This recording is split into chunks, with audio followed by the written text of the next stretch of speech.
Assalomu alaykum aziz kanalimiz kuzatuvchilari. Bugungi video roligimiz O'zbekistonda xizmat ko'rsatgan artist Muhriddin Xoliqov haqida. Videolarimiz yoqayotgan bo'lsa, bir dona like tugmasini bosib qo'ying hamda obuna bo'lishni unutmang.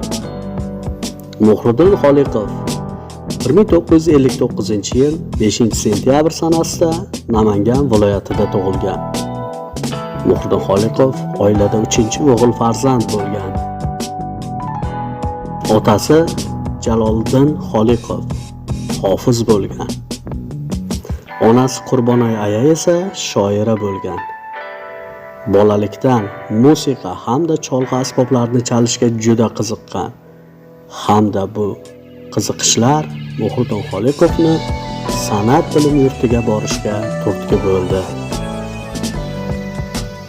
Nazariy bilimlar bilan bir qatorda amaliy bilimlarni olish maqsadida ustoz san'atkor O'zbekiston xalq artisti Sherali Jo'rayevga shogird bo'lib tushdi.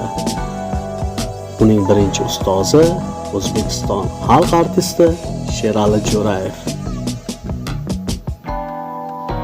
Muhriddin Xoliqov o'z ijodiy faoliyati davomida 20 marotaba konsert dasturlarini uyushtirgan.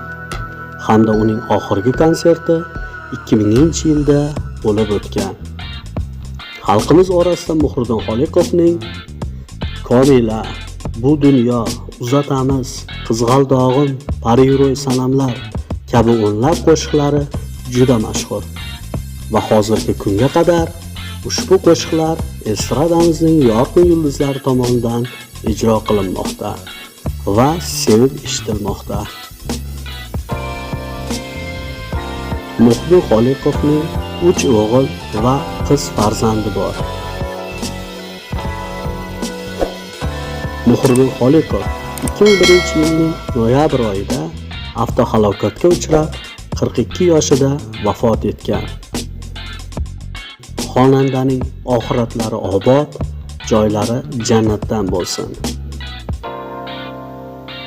Sizga qaysi san'atkorlarning hayoti va ijodlari qiziq?